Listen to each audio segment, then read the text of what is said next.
Welcome everyone to the Pahmusa Black History Month Conversation Series. My name is Amber Peterson and I am on Pahmusa's Board of Directors. The Pan-African Historical Museum USA has been an innovative educational resource for schools, community groups, and the general public in Springfield, Massachusetts since its founding in 1995. We use material and human resources to make Black history come alive with the goal of fostering a more comprehensive and appreciative understanding of the African diaspora, its peoples, and its enormous contributions to civilizations. This Pahmusa Black History Month Conversation series will run throughout the month of February and is an opportunity to discuss and celebrate the varied perspectives, interests, and experiences represented by our community. Tune in every Saturday at 3 p.m. to our Facebook and YouTube channels to listen in and to participate. Today's conversation centers on Black writers and creators. Despite the heightened attention in recent years for the need for diversity in storytelling, the most accessible media still remains overwhelmingly homogenous. A 2019 diversity in publishing study done by Leon Lowe Books revealed that the industry overall is still 74% white, 74% cis women, 81% straight, and 89% non-disabled. Even as the percentage of stories featuring people of color increases, the number of those stories written, edited, and produced by white creators also continues to rise. During our conversation today, we'll look at the experiences of Black creators and zoom into their perspectives on the need and impact of their voices in storytelling fields. Today, we are honored to have with us an illustrious panel of Black writers and creators, and we are so excited to speak with them all. So if we can bring them all on screen now, wonderful. Thank you.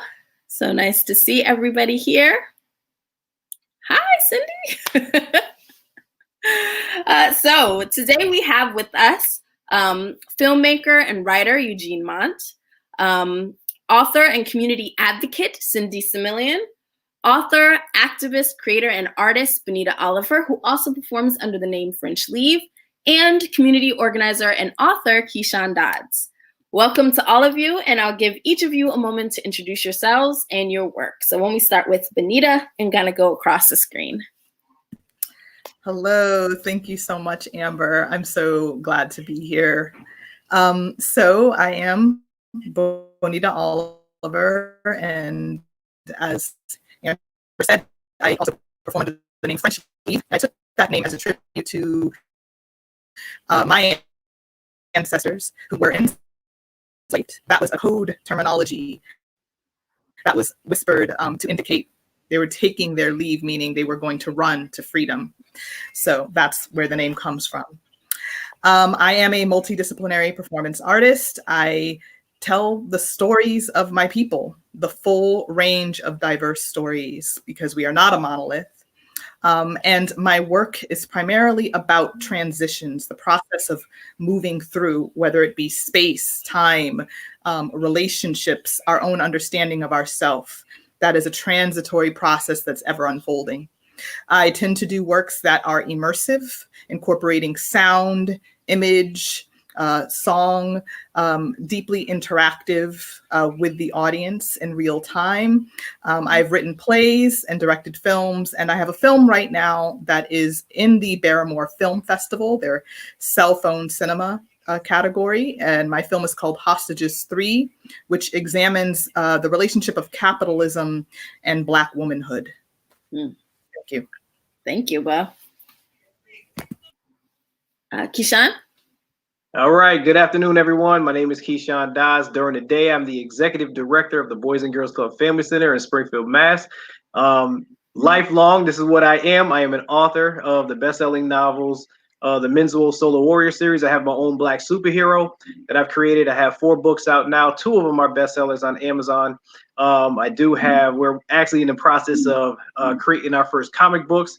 I signed with Cosby Media Productions with Dr. Braxton Cosby in 2015, and it's taken a new life. I've been published since 2003 and had a journey of always wanting to be an author. I mean, I'm just something that's always been inspired in me is writing and loving comic books growing up, and And I see my man nodding his head, so he knows he's a Marvel and DC comic fan. So as a kid, you always wanted to create your own superhero.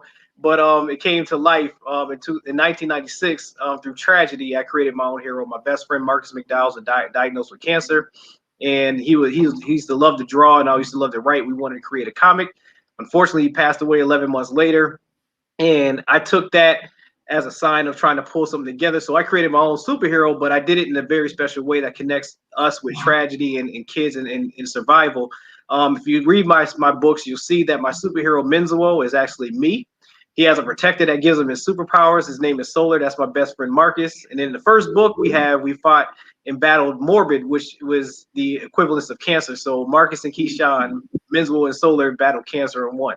So from there it spun off to more books, and it caught the eye of Cosmic Media Productions, and it's been hitting the ground running. We brought our superheroes together with the Cape, with Braxton Cosby and Kyle Champion with the Majesties of Canaan. And now, just like the Avengers, we have the Infinity 7 group, and you're going to see a lot more. We're trying to go into animation and live action films, so I know there's some producers out there that can hook a brother up in there, because it's time to go. This is where we're going. So I'm just excited to be here and to share my craft with everyone else. Thank you so much. Cindy? Hi, good afternoon, everyone. My name is Cindy Similien, and I'm a children's book author and community advocate. I started on this journey as a children's book author about 7 years ago, and it's been quite the journey. And the reason why I started on this journey was back in 2017. I was invited to the national. Oh, I'm not sure if you guys can hear me. Can you guys hear me? No? All right. There's a little bit of static here. I'm actually on mute. My apologies, guys. The joy of connecting over, you learn from your mistakes. So my apologies. So hey guys, how are you? My name is Cindy Similien, and I am a children's book author and community advocate.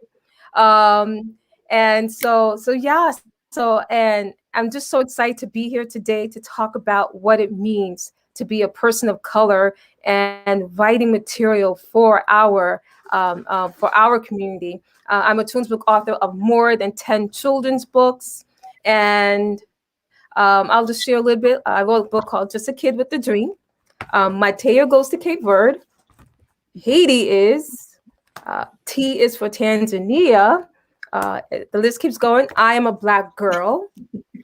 I am a Black boy. And Good Night, Baby, Baby. Those are just a few of all of my children's books. As I mentioned, back in 2017, I was invited to the National Book Foundation Conference to speak on the subject of multiculturalism and diversity in children's book literature. And I came across so many parents and educators who wanted to see more Black children on book covers, and I decided to take it upon myself to publish those books. And I love writing. I love empowering the community as a community advocate, as a literary advocate, and just so grateful to be in the midst of amazing change makers, world leaders, community leaders in this conversation. Thank you for having me. Thank you for being here so much. Eugene? And hello, everyone. My name is Eugene Mont. Very happy to be here. Thank you for the opportunity, and looking forward to learning from the rest of you all on the panel today. A little bit about me. I was born and raised in Massachusetts and now living in Rochester, New York, where I'm pursuing filmmaking and writing. And real quick, before I go on to my background, I want to say, if it looks like I'm looking away from the screen at times or looking down or to the side, it's because I'm on an old iMac. My laptop had issues, so my webcam is up here. So if I look directly up there, then I can't see everybody's lovely faces. So I'm going to be looking everywhere. So just wanted to mention that. But as I said, I live in Rochester, working on filmmaking and screenwriting. Also have a background in higher ed. I worked in higher ed for 10 years, got my master's in higher ed. So I do have some experience and do consulting in higher ed as well. But the writing I do is basically all Hollywood based right now. I grew up loving TV shows, movies, and over time, I noticed that with big blockbusters, you don't often see a lot of faces that look like mine. And so I wanted to, make it a habit to create those type of characters on the screen.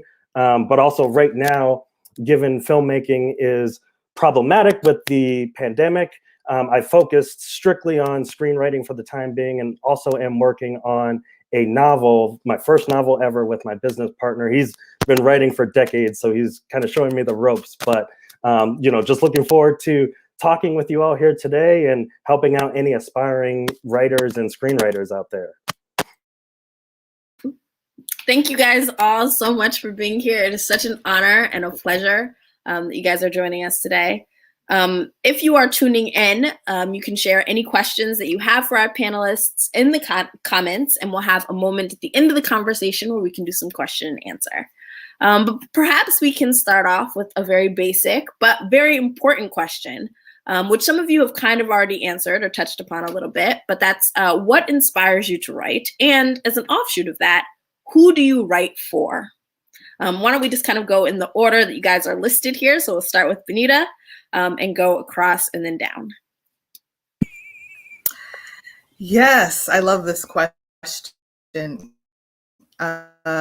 So what inspires me is life, just whatever is happening in the moment, or whatever touches me in the moment.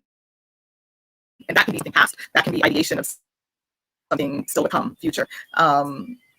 Inspiration happens in the moment for me, and I follow it as I feel compelled to. And who do I create for?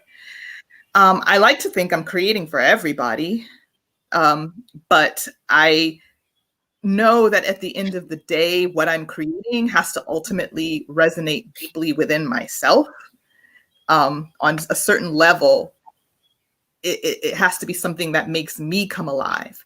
And I know that when I write something or create something that is really alive in me, that it will also resonate with others. It may not resonate with everyone, but because it's coming from such an authentic place, it's going to touch someone at that authentic level. So that's how it works for me. Oh, wonderful. Thank you. And I do completely hear that kind of, it needs to start with yourself. So thank you. Keshawn? All right. So what inspires me to write is basically I always had an affinity and a love for art, just different types of art. And I always wanted to be some type of artist. I mean, I grew up playing sports. Everybody knows that, sports, when you know me from football, but not even my mother knew I loved to write stories until I published my first book. But it's just something that's always been inside of me, something that I love to express and kind of escape. So it was just a passion that I've always had. And who I write for, I actually write for myself. And then it just spun off to being one, just like Bonita said, it comes from inside. And if you got to love it. And, I had to get over the fear of anybody saying, oh, this is trash, or they say your work isn't good. And I realized that I was writing for myself. And then once I put my love and my passion into it, I found out that it was a lot of people that I was helping, from kids to adults. And I figured out that they latched on to wanting to be a part of my stories and also creating their own.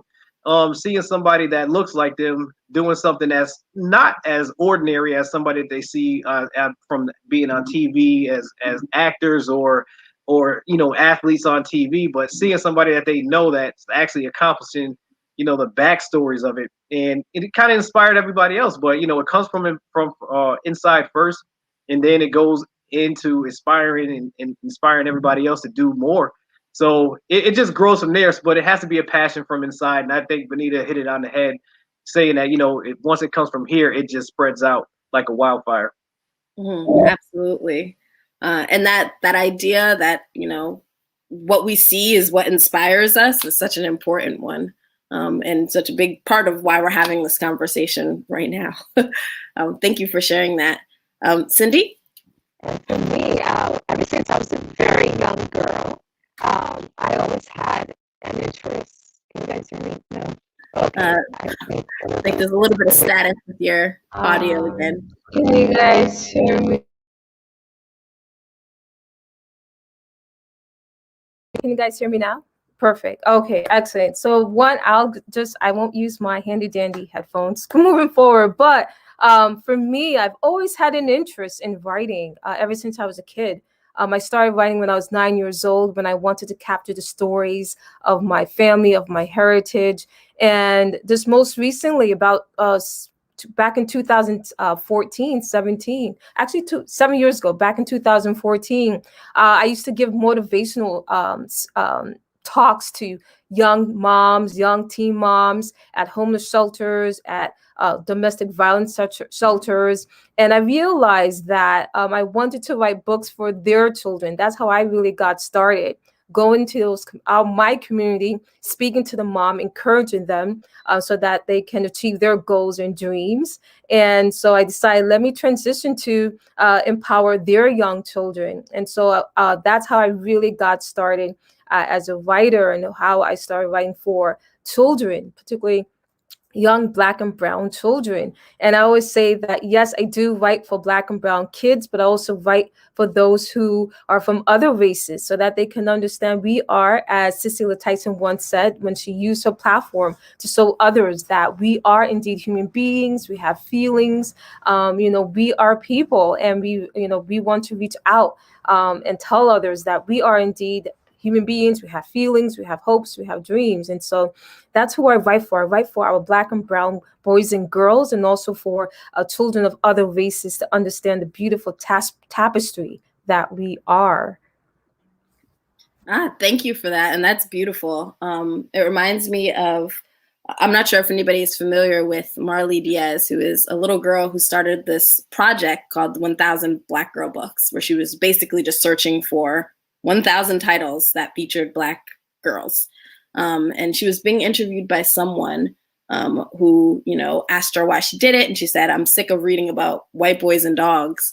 And then, kind of as a joke, the interviewer was just like, ha, ha, ha, how do you feel what do you think the white boys feel about that?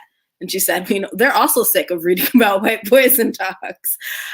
So I love what you just said about this idea that, we don't write stories of multiple perspectives just for the people who are being represented. It's for everybody. Everybody needs these stories. So thank you for that. Eugene? So what inspires me to write? I would say two things: imagination and social commentary. And it changes all the time, every few years, but those are what drive me right now. And I would say, in terms of imagination, writing takes me back to when I was a kid, running around using my imagination. I was an only child, and I had several cousins and family members who felt like, sisters and brothers to me. But, at the end of the day, I was an only child and had to find my way around using, action figures or, books, whatever I had in the house. So writing takes me back to being a kid and allows me to explore my imagination.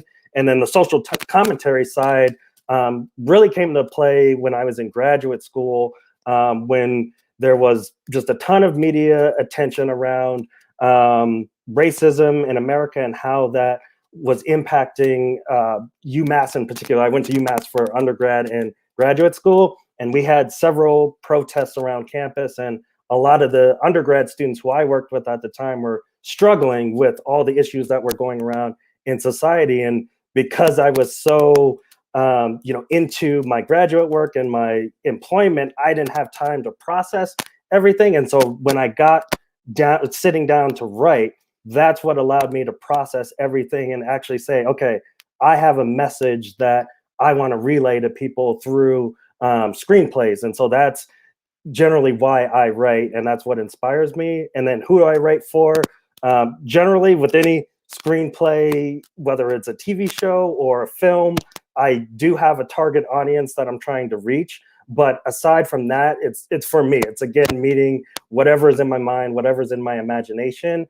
And, I'm similar to, what has been said before, in that I don't care what criticism comes my way. I know you can't please everyone with your writing. So as long as I enjoy what I'm writing and I'm happy with it, that's all that matters. And, it's not to say that I wouldn't listen to the fan base or the target audience that I'm trying to meet, but I know that if I'm pleased with the writing that I'm doing, others will be as well. So that's what inspires me to write, and that's who I write for as well.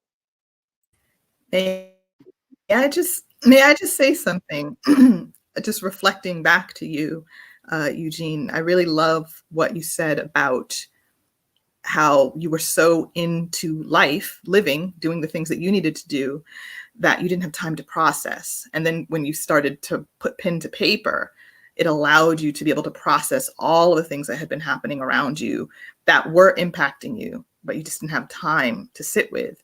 And it just speaks to how artistry, though it's also an enjoyable thing that we can consume in that way for enjoyment, it's also deeply therapeutic and can be very healing to anyone. You don't have to call yourself a writer or a creator to reap the benefits of engaging in this way with work, with writing, with making art. It can be a very healing process. So thank you for saying that. Absolutely. Absolutely. I was struck by there's kind of two sides to this process of writing. There's one that's very primal, and it's very just us being able to, like you said, process and, it's our way of articulating our space in the world in some ways. But it's also very profound, and it allows us to really kind of shape the world as well. Especially when you think about, your inspiration being kind of social justice and really wanting to put your voice and your experiences and your perspectives out there as well. So thank you all. Sorry, go ahead. I want to add one more thing that Eugene said. He had mentioned that, he had mentioned importance. Let's see, 1 second. He had mentioned the healing part. Guys, hear me? I think it's starting to come. Oh, guys, can you hear me now? No. Oh, I'll let you go, Amber. Here, we'll do some troubleshooting with your sounds and come back to you because we definitely want to hear what you were about to say. But to kind of maybe build a little bit off of this question and this kind of train of thought here, you guys all represent such a diversity of genres and mediums that you produce in. Do you feel like your perspective as a Black person influences your craft, and how does that perspective influence the genre that you write in specifically? It's a very broad question, and so you guys can kind of take it from wherever angle you'd like to.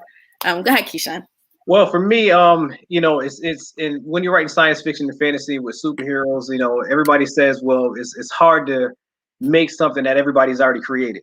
And so you got to try to find your niche and also your voice. So people can fall in love with your character and see the journey. For me, being Black and knowing that you grow up and you have your superheroes, and for me, it was always, you had Green Lantern, which they could change white at any time because it was the green, with the ring that they could change. And then, Luke Cage, now that they're promoting. But, the one thing that really inspired, myself, and also when we're talking about Black superheroes becoming live on mainstream, was when Black Panther was announced before they even went into production. I still remember the conversation I had with Braxton and Champ. And we were like, we are finally going to be able to make a mark because this is going to be huge. And nobody really understood why it was going to be huge, but we did, because we never saw us portrayed in a good light on the big screen in superhero world. I mean, we have so many people that have created, independent heroes that I can just run off from the gambit that I went to Comic Cons and I've met. But it was hard to break that glass ceiling because it wasn't ours. That they want us to be in there, but it's not ours unless they own it.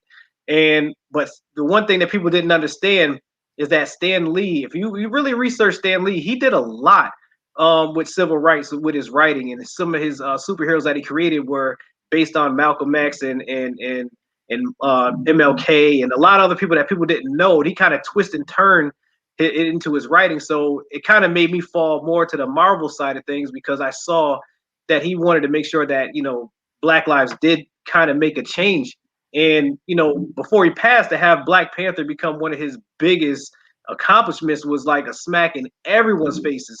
I mean, I was in tears when I could see people going in dashikis, going to the movies and just expressing the love. So it made us more confident to put our work out there and showing that, you know, our voices do matter and kids of all races, creeds, and colors fall in love with our stories. The best thing for me is that when I went to a Comic-Con and I had a guy yelling, Menzuo's here, and I'm like, how in God's name do you know me? He was like, listen, you need to get to Nigeria because there's schools there reading your book. I mean, that right there is the heartfelt of any artist, is that when you can become global and make a reach to people that you never thought you would touch. So when you get to that work, and for me, it's like, before I get off, when you hear that song Happy by Pharrell, and you saw that everybody was doing videos across the world, and he was doing an interview with Oprah, and she was like, how do you feel? He just broke down and cried and said, I finally did it. I touched everybody. That is the goal of any artist or writer or somebody that's producing the film, is that you can touch everybody in a way that they all can relate and feel good about the work that you produce. So for me as a Black author, I feel that that is the one thing that I do with my superheroes, that you can really figure out who you can relate to in my book, the stories, and also see how it ties in with real life, but also science fiction and fantasy to get you involved in education in life. Absolutely. I as somebody who is a speculative fiction fan myself, it always bothered me that there was this kind of narrative that speculative fiction, fantasy, sci-fi, all of that wasn't something that Black people were supposed to be interested in or wasn't for us. And I do think that, like, you know, stories like Black Panther show that this is very much something that is part of our community. And there are so many fans and people who are kind of looking for that invitation to be creators in that space as well. So I hear you and completely agree with everything that you said. Just to repeat the question, I don't know, Cindy has been having some issues with her connection here, so we're glad to have you back. We were wondering about your perspective as a Black person and how it influences your personal craft, but then also how does that perspective impact the genre that you write in specifically? So I'll open it up to anybody who wants to kind of jump in. You guys can hear me now? Yes. Yes. We're still having some trouble hearing you. Can you guys? No, guys. I think come back. We'll do that. So in the meantime, I'll just say, for myself, you know, I think it's impossible for my experience as a Black woman not to inform the work that I'm doing, because I'm writing from my perspective. Even if I try to step into the perspective of another, you know, if I'm writing a character that is not myself, my perspective is going to color it. So, you know, the experiences that I've had navigating through the world as a Black woman definitely is going to come through in my writing in a way that is either kind of questioning the status quo, or, you know what? No, I think it's just always going to be questioning the status quo. So, yeah, I think that's how my Black female experience informs my work, is that I am always questioning the status quo, because as a Black female, my existence is pushing against the status quo. So I think because of that, my work is always going to be somewhat counter culture. Absolutely. And that makes a lot of sense, especially when you're the narrative around femininity, the narrative around what it means to be a person is often so one-sided. Anything that's not that feels kind of subversive in a way. So I hear that completely. Great. Oh, Great. Cindy, You we guys can can hear hear you. me. Yes. Perfect. Now this is like a testament of what we've been facing for the past 400 or so years. Like when we're silenced, like we can imagine the frustration of people when they're silent and they don't have a avenue to speak or an avenue to share their feelings and thoughts. And so, that's I want to transition into that. The question was, like, how does your Black experience inform your writing? And for me, I am of Haitian descent. And, Haiti, as we all know, was the first Black republic to obtain freedom from colonial rule. And being the first is not always the easy, being the first person in my family to go to college, being the first person to obtain, any sort of recognition for the work that I do is when we're pioneers. All of us are pioneers in our own right. And as a Haitian woman, Haitian Black woman of faith, all of my works have been influenced by those characteristics. Whenever I go somewhere, I introduce myself as that. And as a Haitian woman, my first book, children's book, was called Haiti Is.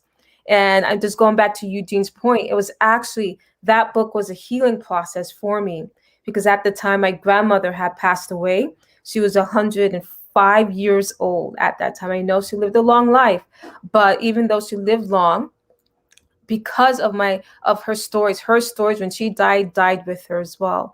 And how do you cope? How do we as a Black people cope? And for me, that was through writing, and writing that children's book helped me cope. Writing that children's book also helped me connect to other people who felt like a disconnect with their Haitian roots and Haitian cultural background. Being a first generation American is not easy when you trying to live in both worlds in terms of tradition, honoring your tradition of respect, of knowledge, of understanding of your history and of your family's history, and also trying to find a perfect space in the American puzzle, right? And although we're all, like, again, we're a beautiful tapestry. We're pretty much cousins. We all come from the same continent, but we're all cousins here.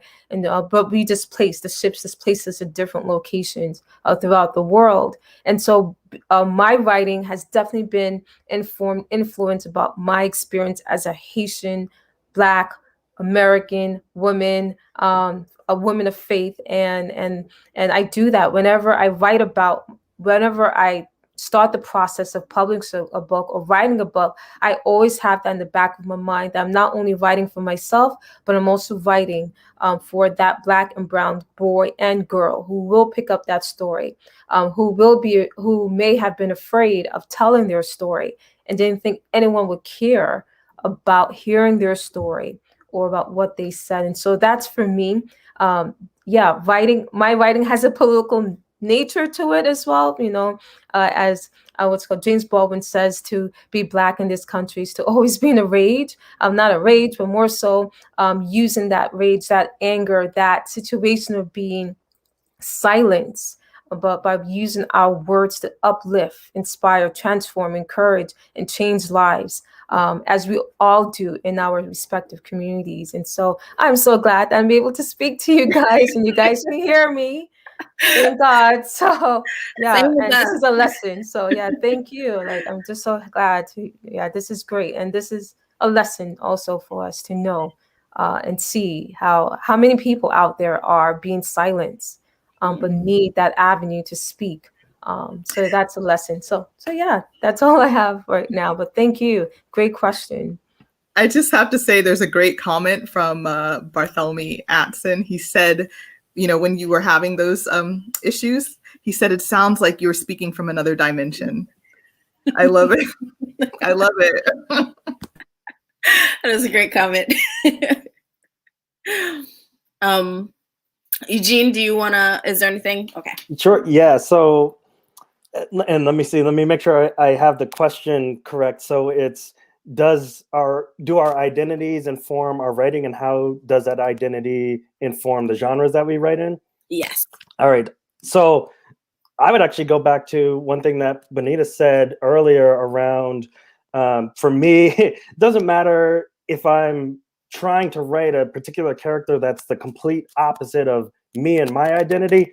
It always comes back to who I am in some way. My personality finds its way into the stories that I write, even if I'm trying to, complete somebody that's, polar opposite, 180 degrees from who I am. So being a Black male in America is always going to find its way into the stories that I write, even if it's a story where my audience is, mainly white.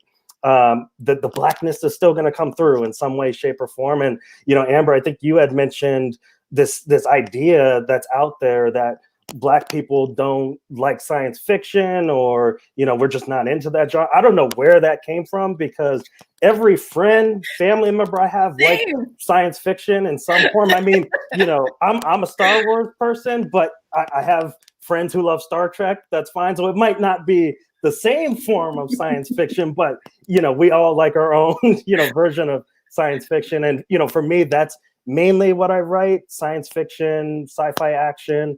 I do try to dabble in drama, have written a little bit of horror as well, but science fiction, superhero is really my passion right now.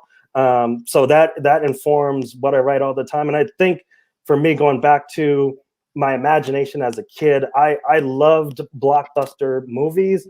The only problem as I got older was, the lack of people who, looked like me. And that is the reason why, I write certain, screenplays right now, is to see big budget. Black Panther was mentioned. That's a huge one for me. I also recently watched Lovecraft Country, a series on HBO. Don't know if anybody saw it. It's more, fantasy horror, but does have that sci-fi element to it. But yeah, I mean, I love stuff like that. And it's like, finally, we're getting to see us as the main cast members. And as was mentioned earlier, white people love it too. They're sick and tired of seeing the same old thing every single year. So, it's time to showcase more people of color throughout the world, different cultures. And I'm glad to see that happening in Hollywood. But at the same time, I think, Amber, you mentioned in the intro, we know that it's still mostly white audience that are at least getting those big budget productions. So, through time that will change. And that's my goal, to help changing that. But I am happy to see, things like Black Panther, Lovecraft Country, because that's what I grew up wanting to see, these major Hollywood productions with, Black cast, black crew members. It's awesome right now. And that's what I'm working towards. Awesome. Here to all of that. I'm thinking that you have, go ahead, Bonita. I was going to say, can we lean into that just slightly, a little bit more? I want to linger on that. Octavia Butler, a great writer of sci-fi, and her book Parable of the Sower, like, how fitting for the times that we've been in.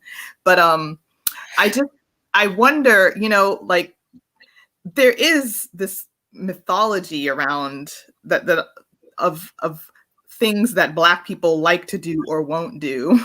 But also in terms of sci-fi in particular, I think there's something really profound about our actual interest in sci-fi, because sci-fi or anything with future or Afrofuturism allows for us to imagine alternate realities or wider possibilities than what we're experiencing in real time. So it's kind of like a no-brainer to me that sci-fi would be such an appealing form of literature that we would grab onto, because the possibilities become endless.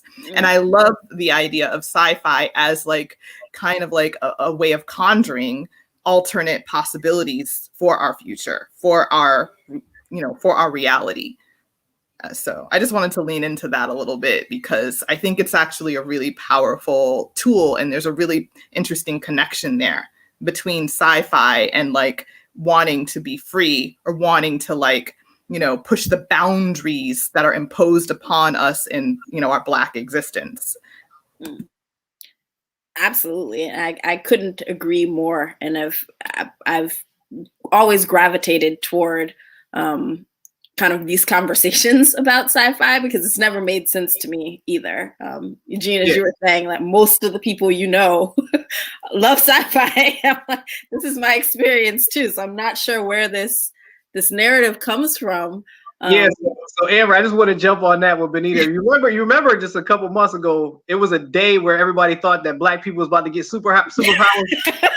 You're gonna tell me that every Black person, they had a moment of hope. It's like I'm about to be able to fly and read somebody's mind.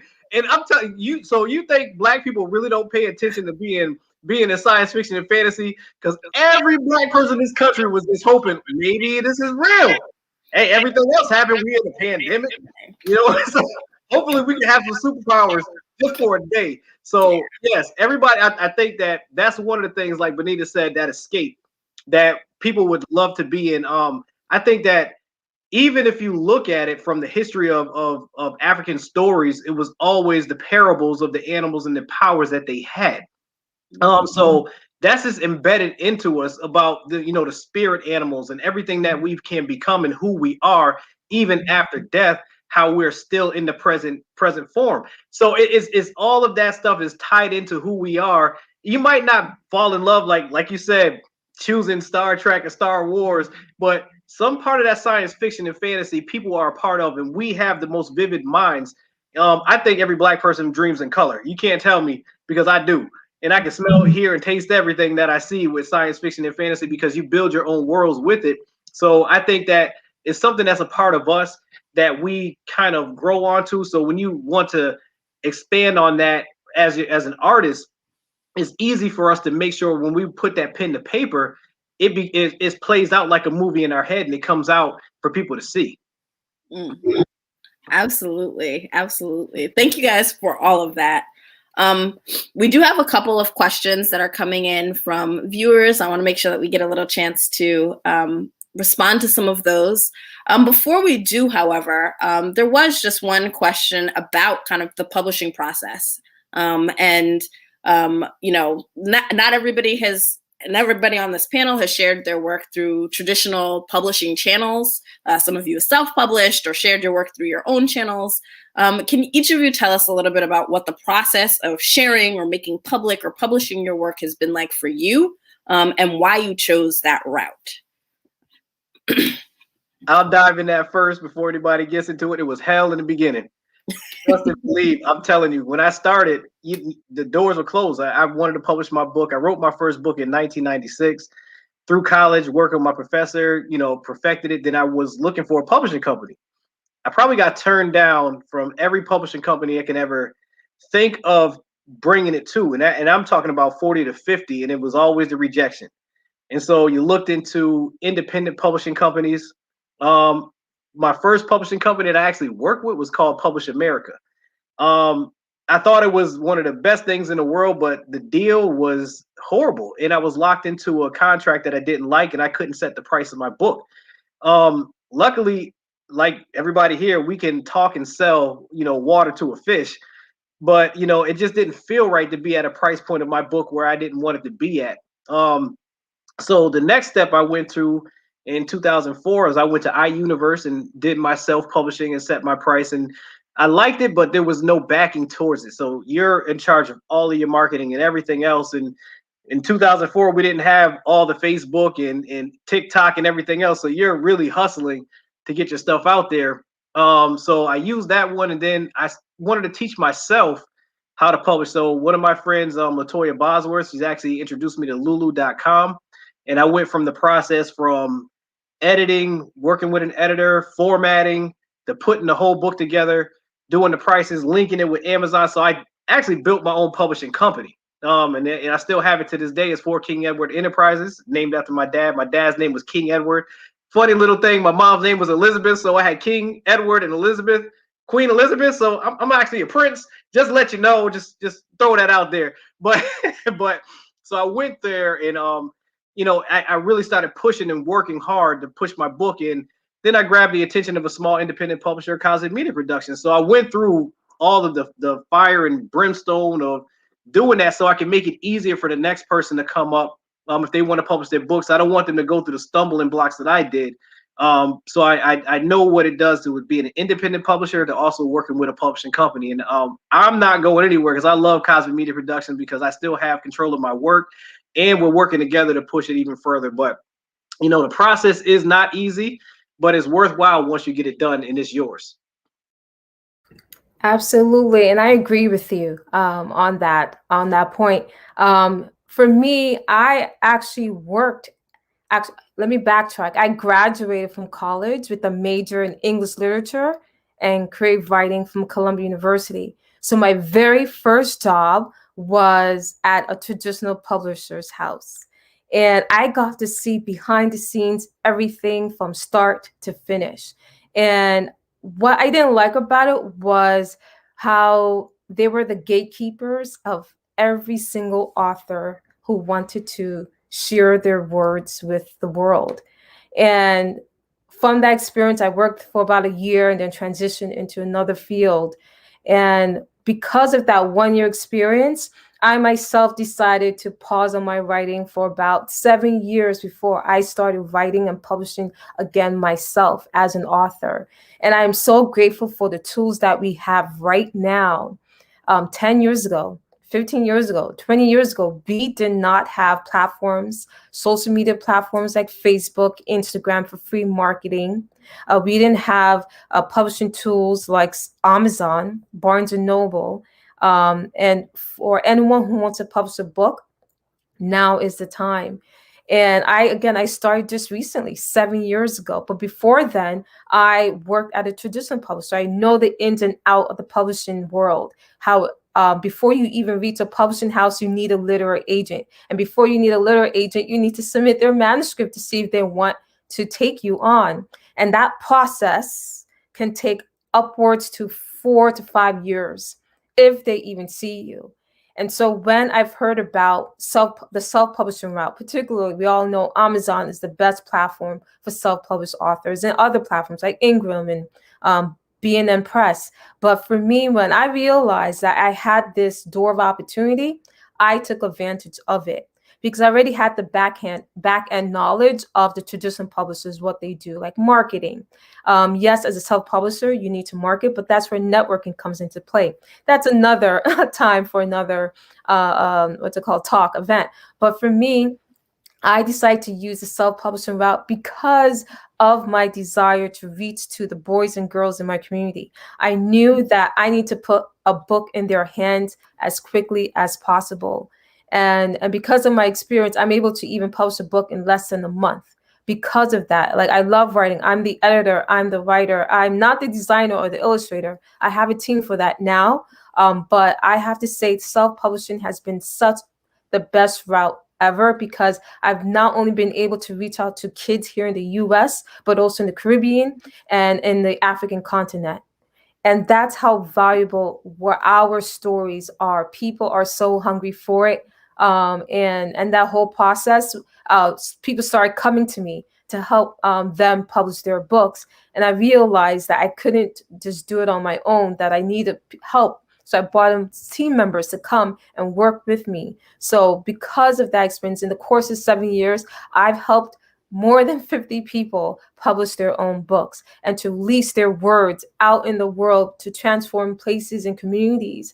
And because our voices are so needed in our, for me and my community, the children's book community, we need to see more pages, front covers of Black and Brown girls. And so I'm just so grateful that we have platforms like Amazon, KDP, like Ingram, like B&M Press, like Facebook, Instagram, all of those platforms that we didn't have 10 years ago, we have it now at our disposal. And I have to say the publishing process has been so great for me. I'm pushing out books like every month because of my readers. My readers are hungry. They're young. They're like 4 or 5 year olds. I want to be able to fill their entire library. And that's my mission, my goal. And also the publishing process has given me a voice where people who I don't know are able to read our books, right? And I have a saying that goes, my words go to places I may never visit and touches the hearts of people I may never see. And it's absolutely true. Every single day, all of us know we get emails. messages from our readers, their mothers, their educators, or if we see comments on our Amazon page that like they enjoyed this book. And so yeah, the self-publishing route has been one of the best decisions I've ever made personally. For those who want to publish traditionally, it may be that may be the best route. But for me, because I like to control my work and my words and how it's presented to my community, I'll say my kids. I don't have kids yet, but my kids, meaning those who are in my community, I know what they want, what they need, and what they need to hear, and how it has to be said. And I don't want to go through the funnels until it's loosened. It's loose in its interpretation of how I want it to be said. But yes, I'm just grateful. Good question. I hope anyone who's out there watching, please share your words with the world. We're waiting for you to write your next book. Absolutely. Before we continue, I do want to bring in our final panelist, Lakeisha Gray-Sewell. Let me add you to the stream. Hi. Thank you so much for joining us. Lakeisha is an author and community advocate. An author, a digital storytelling author, and a social impact maker. So thank you so much for joining us. We are talking right now about kind of the publishing process and kind of the choices that you made in terms of making your work public. And learning a little bit more about that process from all of the panelists. And then, like I said, there are some questions that are from our audience that I want to make sure that we get a chance to answer as well. So anybody who would like to jump in can do so. I can jump in as a little bit different since I'm a screenwriter and filmmaker. I don't have that traditional experience in terms of publishing or self-publishing. My path was a little bit different, and I'll approach it from a filmmaker standpoint and then also as a screenwriter standpoint. So as a filmmaker, most of the stuff I do is usually independent, local, low budget, and I've done dozens and dozens of videos that I've posted on my own YouTube channel or other people's YouTube channels. These are short films. These are promotional videos. I've done features as well. So it's anything that I do, I try to get out to people, usually through YouTube because it's free and it's accessible. And that is a path that I enjoy because you need people to be able to see it on mobile devices. You need people to be able to see it on tablets and computers. So YouTube has been, very simple for me. It's free. I don't charge anything for the work that I do in terms of independent films. So that's the platform that I choose in terms of film. But screenwriting, usually I'm writing projects that are a little bit bigger for Hollywood. And I actually got my start. It was very scary because it was a big company. DC Comics actually enjoyed one of the stories that we wrote. It was a TV pilot. It was actually called Gotham. And if you recall, several years ago, there was a show on Fox called Gotham. Very different story, but we didn't realize, but we were actually battling for that show at the same time Fox was. I don't want to get into why ours didn't fail to go through, but the co-publisher at DC Comics really liked our work and wanted us to transform it into a comic, even though it was created as a TV pilot. And so all that being said, the path in usually screenwriting going through Hollywood is similar to publishing in that you do typically need an agent, or if you can't get an agent, maybe an entertainment attorney or potentially a manager. But usually most people nowadays want to see an agent, and you go through, executives, producers. And the reason why I chose that path for screenwriting as opposed to doing more around, independent work is just, again, it goes back to what I mentioned before. I had that childhood dream of always being able to see more, Black individuals, people of color in big budget, motion pictures and TV shows. So that's why, I chose that path and wanted to at least bring that up for those out there who might be aspiring, filmmakers, screenwriters. If you can do whatever you can do to continue writing, continue producing, even if you have a phone, if you have a smartphone, go out there and film something. A lot of these phones now, you can film, you can edit right on the device.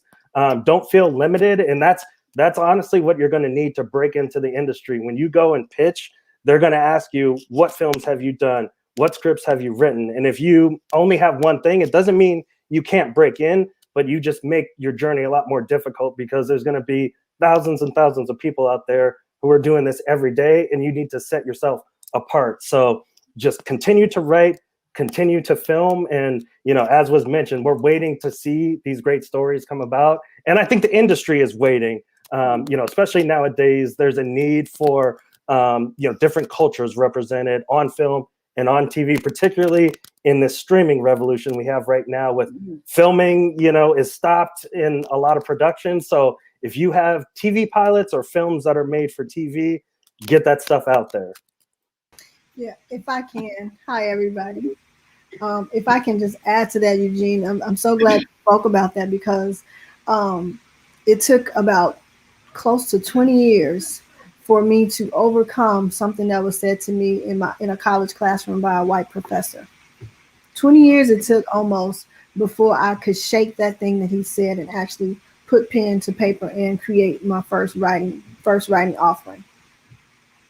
And what he said was, at the time you come in and you're asked who's your favorite authors or who is the favorite literary giants, and whoever I said didn't meet his criteria of a literary giant.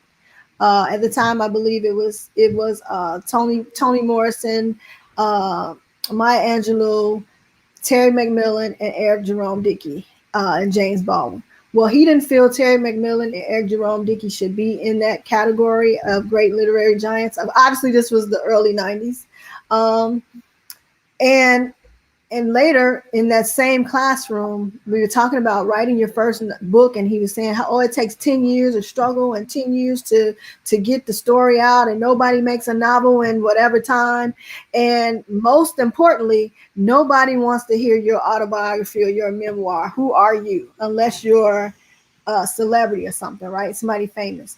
Though everything, all of that, honestly, I was right for that seed to be planted, because it rooted itself deeply in me, and it took me a very long time to push those thoughts away. And I'm so glad that today we have a Denise Milner, who is almost like a new age Toni Morrison, in the fact that she's publishing and elevating Black voices on a major imprint. She's able to bring in and support Black authors who typically won't get an opportunity to go into a publishing house, because, as Cindy was saying earlier, how much politics it is, how much, you know, it's a whole industry, and you have to understand the culture of a particular industry. So I just want to say that when we are able to, not only in our writing, but also in other ways, when we're able to be at the to hold some authority or be a gatekeeper, that we ensure that we are opening the gates wide for our people. Because if we're not there, right, if we're not there to do that, then that's more of a struggle. But what I will say is, with my own book that I wrote, and I didn't listen to him because it was part memoir, and I'm on my third print edition right now, sold out 3 times. So what he was saying definitely wasn't true. I'm a living testament to that. But what I did is I did something completely against the grain. Now, I had a literary consultant who was well known all around the country. He is the bomb.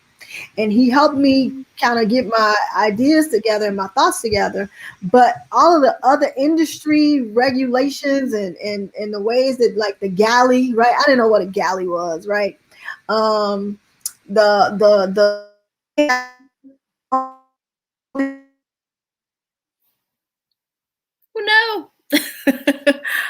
I think we lost Lakeisha. Different things. Am I still here? You got to rewind, girl. For a moment. Oh, we can hear you again. Okay. I don't know what happened. Oh God. But I just, everything that was said, this is what you need to do. This is what you have to do. This is the traditional way. I broke it all. My book is it's almost like a coffee table book, because it's a card stock and it's pictures. Can I show you all? I'm not doing it to brag. I just want to show you like the difference. So it has Like you can't just send this to Amazon and have them print it off, because the colors of it, right? And the layout. So what I did was I worked with a graphic design company, a marketing company, who had never done book layouts ever. And my literary consultant was going crazy, like, no, you can't do it like that. You have to use this person, and she's got industry, and she's been publishing and all this other stuff. Well, my intention was to lift up another Black woman business. In her business, she was also trying to do something new, trying to do book layouts. And we went on this journey learning together. And this is to say to any of you all, nothing is new under the sun, but only a new thing can be done through you for what you want. So you can take all of what is in the world and exist in the world, but you make it your own. And if it's your own, there are no rules to how you do and offer what God is sending to you to do. And whatever it is, as Eugene said, Keshawn said, everybody has said that the world needs you. The world needs your voice right now. You have the answer. You have the testimony. You have the expertise.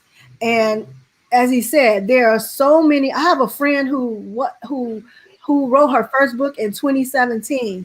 The girl is on book 25. and she's written a co-authored a book with her son and her daughter, 2 different books. And you know why? Because as Eugene said, as other people said, you can now get on Amazon, everything, the template, everything is laid out for you. Simply tell your story and don't think in terms of boxes of where your story belongs.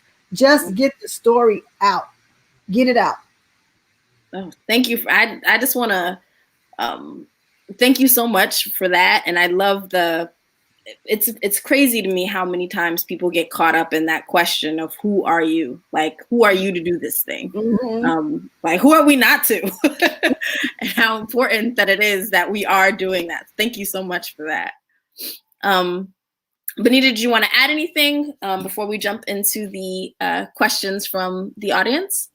Well, I think everybody said such, everybody said so many amazing and important things. So I don't have much to add, but I will say this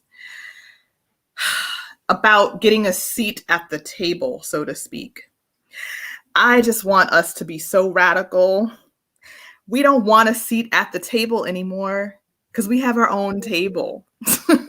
And you're welcome to come to that table and eat from it. But it's our table. We don't need to fight anymore to get a seat at the table that didn't want us there. So I'm no longer fighting for that. I don't want that. That's Amen. all. Thank you, Bonita. Thank you. Okay, just we have a couple of questions here. I'm going to put them up on the screen so that you can see what they are. First one, what is your current edge in writing? Where do you wish to go with your writing that you have not gone yet and feel compelled, especially given the current political climate and in the midst of a pandemic? So maybe we can give brief answers to this so we can get through all of the questions that have been submitted. I can go. Particularly talking about the pandemic. I want to say to all of our authors and people who are out here who want to share the words, back in April, when the pandemic was coming at us full force and people were suffering from something called insomnia, quarantine insomnia. And because I work with children, I decided to write a bedtime storybook, a multicultural storybook for children to address quarantine insomnia. I self-published that book. And months later, I'll say that's my edge. My edge is looking at what are the needs in our community. How can I address that need in our community and make sure that the young people understand what's happening around the world. I was able to publish that bedtime storybook in May. Around October, I got word that I received an award for that book. It doesn't matter. Again, it doesn't matter who you are, where you are, what platform you use, as long as you have a good story that appeals to the people, to your community, you will be able to reach out to those who need it. It's so important. I'll be short, but that's, especially in the midst of a pandemic, when you think all dreams are shut down, that people are hopeless. But when you find a need in that community, write about it, share stories. I donate books to kids and their parents, doing all of the amazing work. And it just boggles my mind that people stop because someone says, no, it doesn't, your book needs to look a certain way. And just go for it. That's my edge. I go for it. I don't take no for an answer. That's why I self-publish my own books and still make an impact, not only here in the US, but also overseas. Ooh, thank you for that answer. So Then I think I'll take the next. Go ahead, go ahead, Bonita.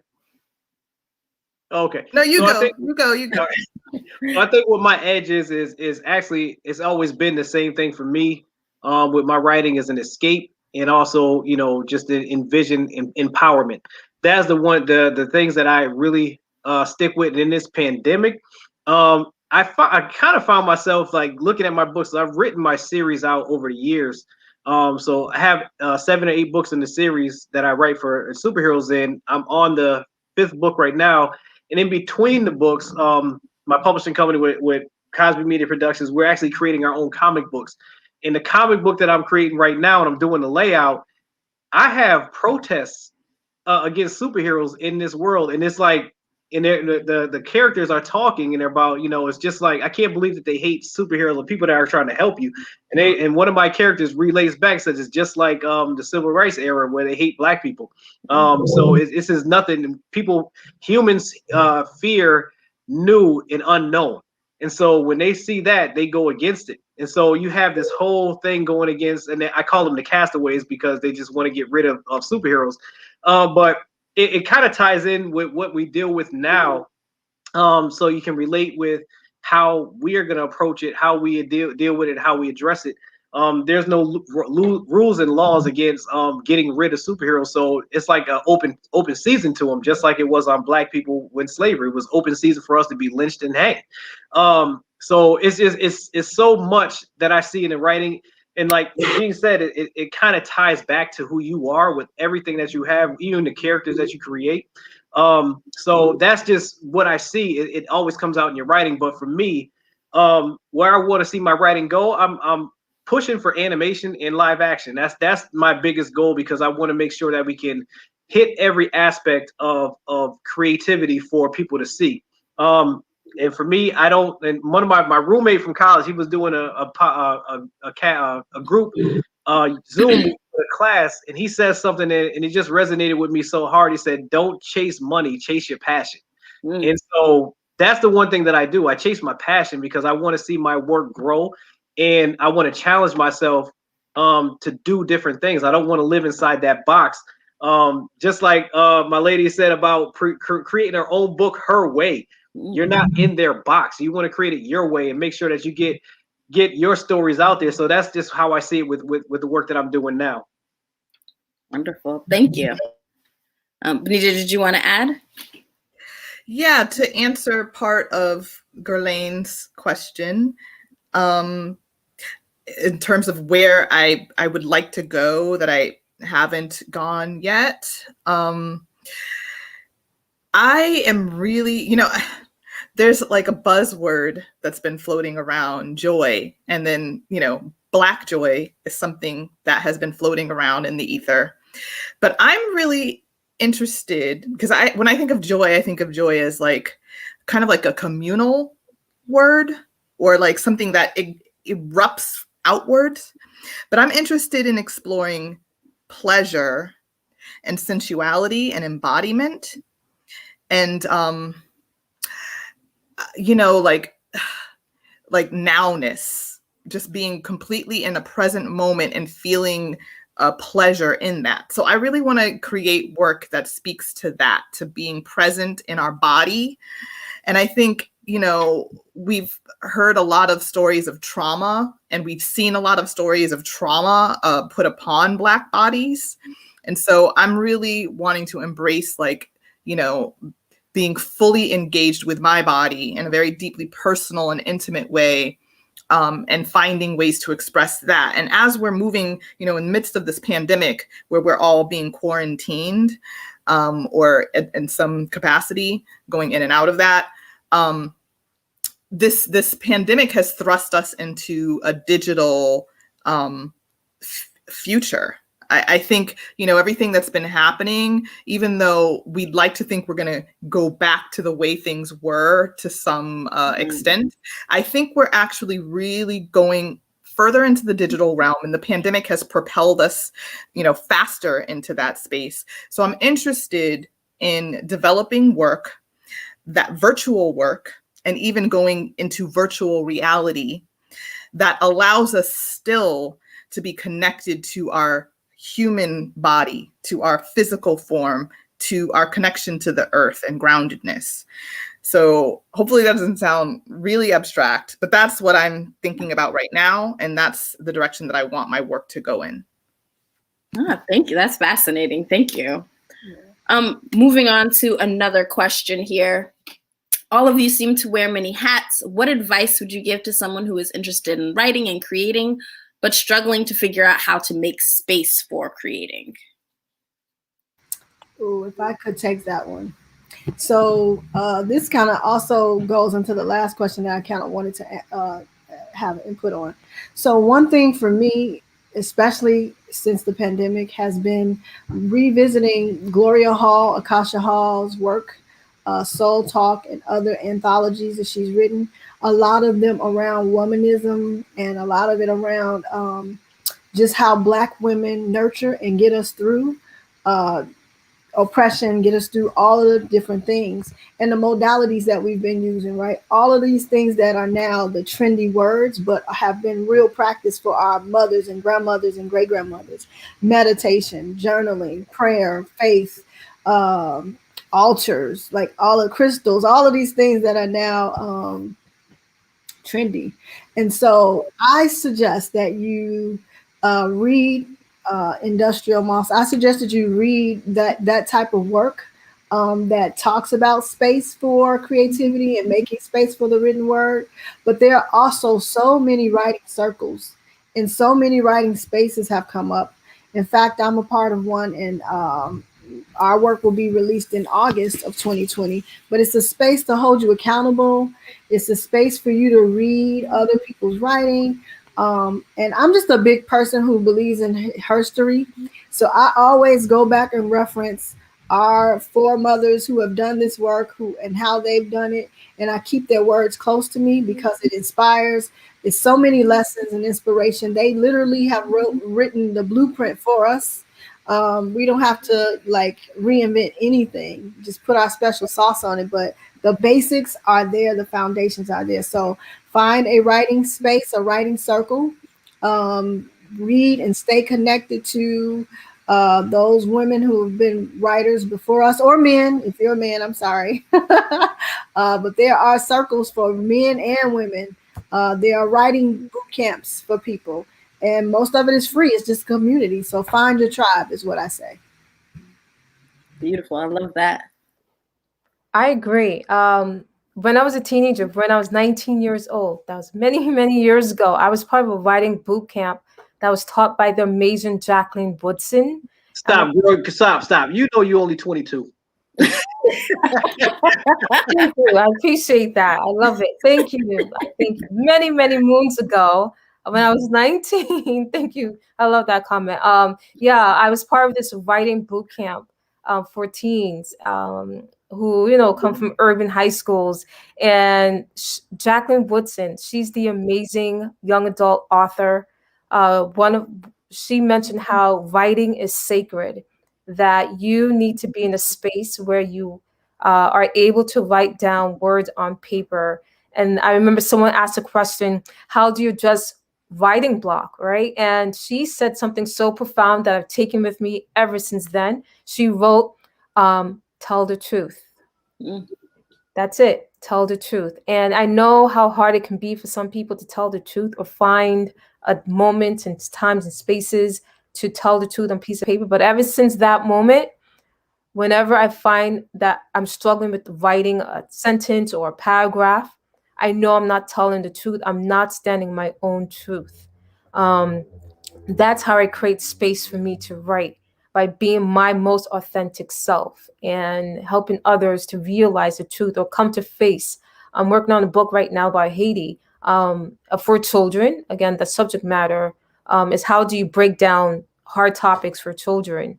And I have to tell them the truth. I don't want to erase this part of our history, but just give them the truth as is, but not watered down, but in a way that they can understand. So thank you, Jacqueline Woodson. If you're watching this, thank you for that bit of advice. Tell the truth. And yeah, that's that. Like that's how you can create space for you as an author, as a writer. I love that. That's very profound. Thank you.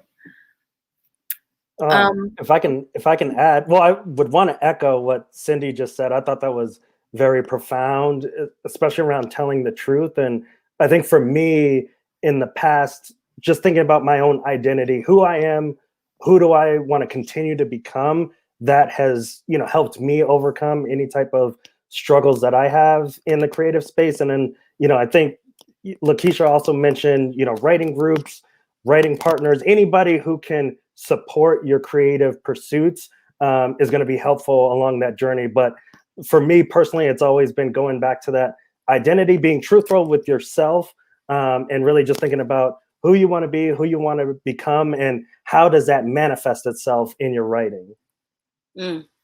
Absolutely. Absolutely. Thank you for that. And if I could add one more, there's a book that I read years ago by Twyla Tharp. And it was about the habits of creativity and how to build your habits of creativity, and how every day you have to exercise that muscle. Every day you need to be sitting down to write, and nothing else, no distractions. For people who like me, old school, I use pen and paper to write my thoughts first, just because it's less distracting when I can go and click on a tab and I'm scrolling somewhere I'm supposed to be. But make the habit of writing. So every day you're spending 30 minutes to an hour, and eventually the words will flow from you. Beautiful. Thank you. Slide on to another question here. We have, thank you for sharing your experiences, approaches, and encouragement. This discussion is so inspiring. How do you respond to negative and/or constructive feedback about the content or subject matter of your work? What feedback do you typically reject versus incorporate into your future projects? I love this question. So, somebody else was going to. No, go ahead. So, well, thank you. So I honestly, I listen to the negative feedback because it motivates me. Most of the time, once I see the negative feedback, I kind of research the person that put it, and I see what they created. If they didn't create anything, it really doesn't matter to me. It never really shakes me because that wasn't written for them.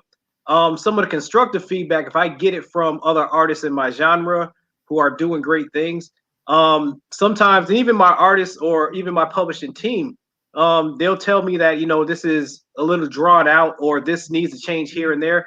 I take it and I go back and I continuously try to recreate the craft that I have to make it better. You always want, because I know the people that care about the work that I put out, they don't want to see you put out something that just doesn't tell your story the correct way. If they can see loopholes in there that can be tightened up, those are the constructive feedback that you would want to get. I look at that as helpful because I don't think anybody, and now I know this is for my sisters and my brothers. Your friends ain't gonna let you walk out the house with smelly breath, no deodorant, or something in your teeth. They're gonna tell you. If they don't tell you and you produce a book that has smelly breath, something in it that ain't good, you're gonna be upset that they didn't help you give you that constructive feedback to make you look good. So it's the same thing when you go in there writing.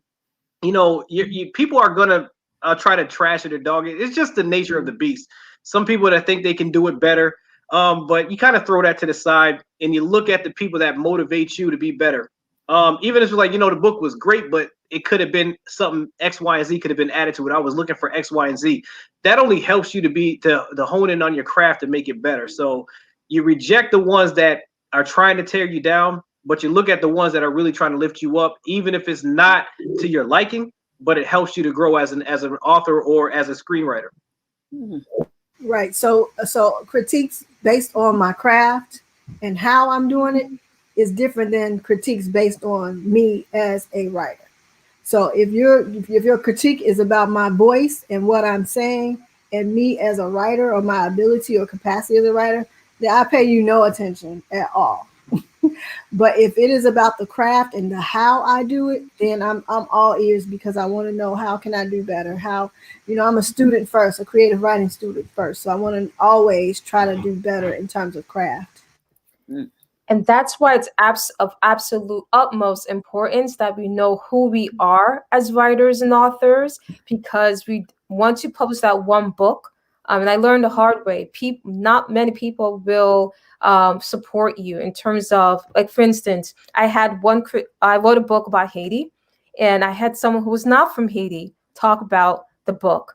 And I later found out, like I did with, I did do research on her, and I found out she never published a book. She's not even involved with the Haitian community. And so ever since then, I decided any critique, any negative criticism, I will not waste energy to do the research on them.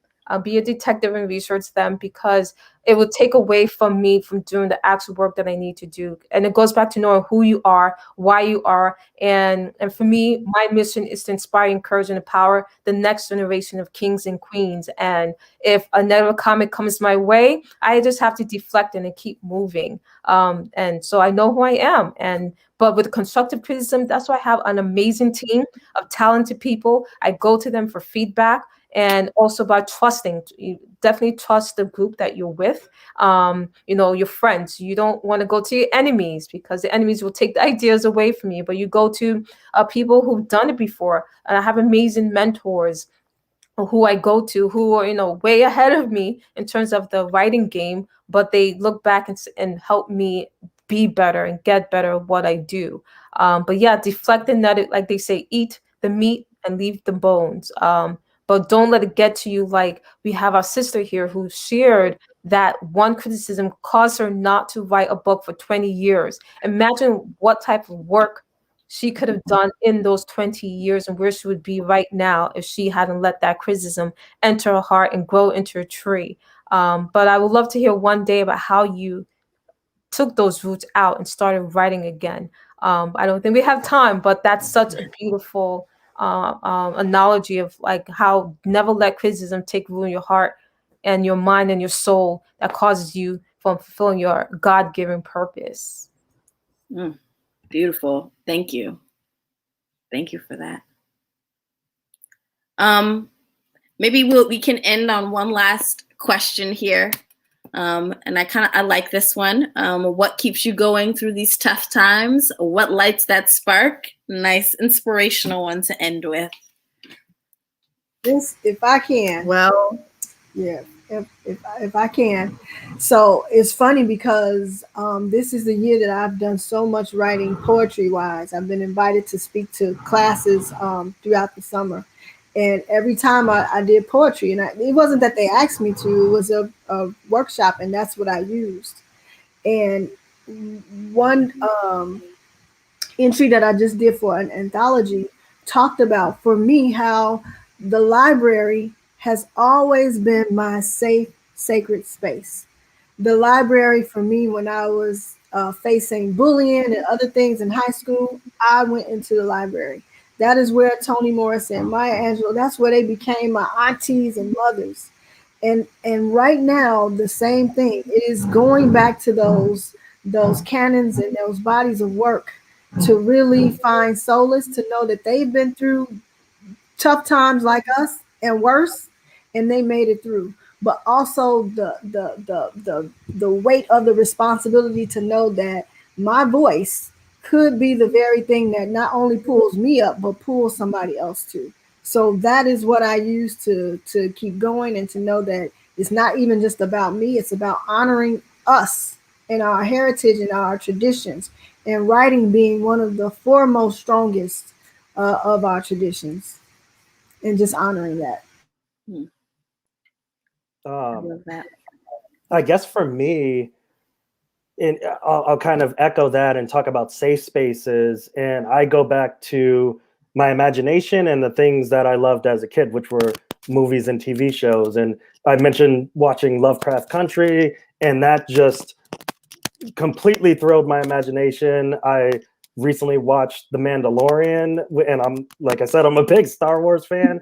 And, you know, I won't spoil anything, but seeing certain people in that show brought me back to being a 5-year-old kid. And then I actually just watched The Little Things last week with Denzel, and I watched it twice in one day. And it's those sort of projects that really inspire me and spark that interest to just start writing on my own. I don't even need to sit down and think of what concepts I would do. I would just watch something else, be inspired, and then whatever I need to create, I can go and do. So that's what gets me through these tough current times and all of 2020 as well.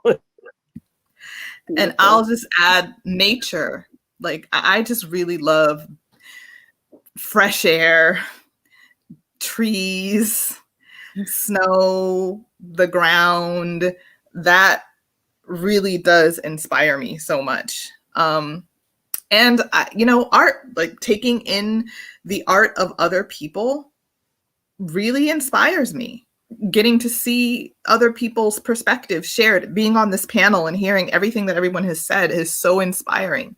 So I'm really curious about how other people live and how other people interpret this world. So that gets me through this, the curiosity, the connection to nature, and yeah, just self-exploration. I enjoy that process. I enjoy cracking open my own mind and experiences, and just wondering where this life will take me. That is inspiration. Getting up every morning knowing that there are endless possibilities in my day, even through this pandemic. And a lot of that is my imagination. You know, there's endless possibilities there. And I'm just curious about that. So that's what is inspiring for me. That is the spark, just like that curiosity and that connection to nature. Love that. Oh, Cindy, are you Yes. And for me, this past year was very difficult. Unfortunately, I lost a really good friend and a key mentor in my life.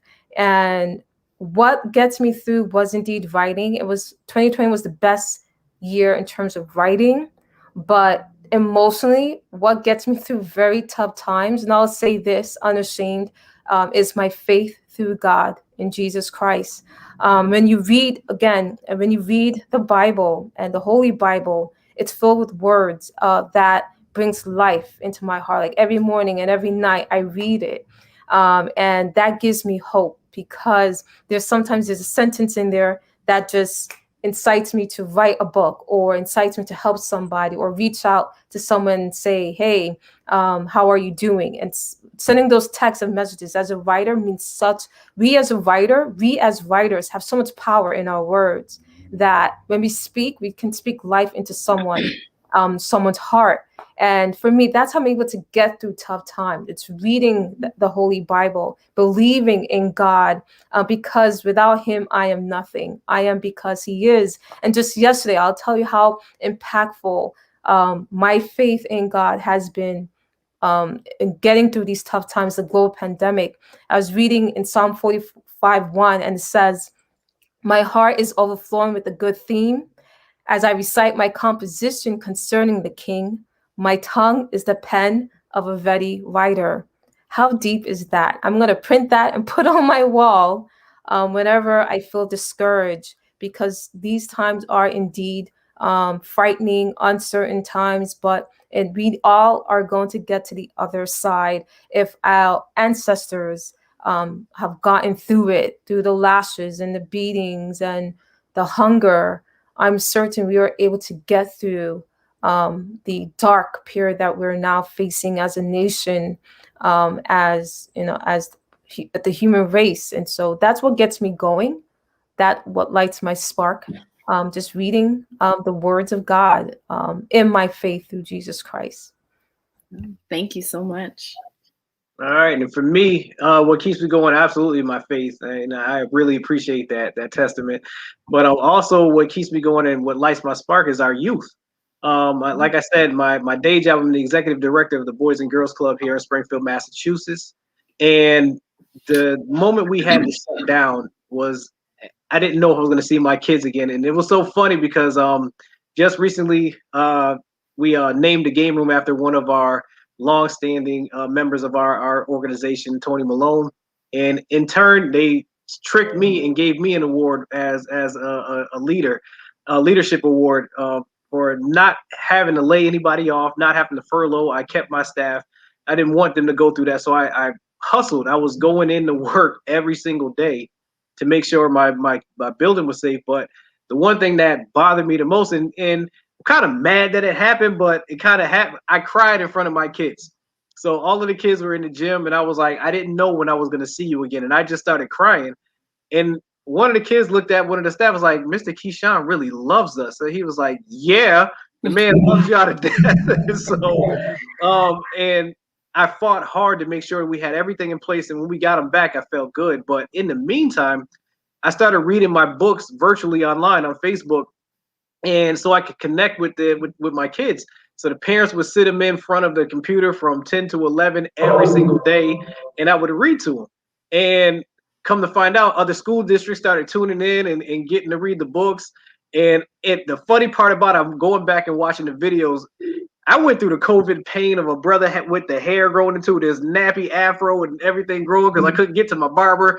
And the reason why I have a bald head now, I love how it feels, but the brother had to cut his hair off. And when I showed up with my hair cut off, and all the kids were laughing, and they were just like, it was just a connection to them that keeps me going. And so I got back to writing more because it connected so much with so many kids to get them through a tough time, and knowing that school is canceled for them, that they had somebody to reach out that cares outside of their family, that's always going to be there for them. And knowing that education is key, I push them to be better than me. So that's really what lights my spark. Oh, well, thank you all for that. I mean, I feel like our main takeaways are just this idea that art inspires art. The more we consume art, the better it is. And then those connections to the children in our lives, to our families, to nature, are the things that we lean on. And the whole purpose of creating is to help inspire people in these spaces.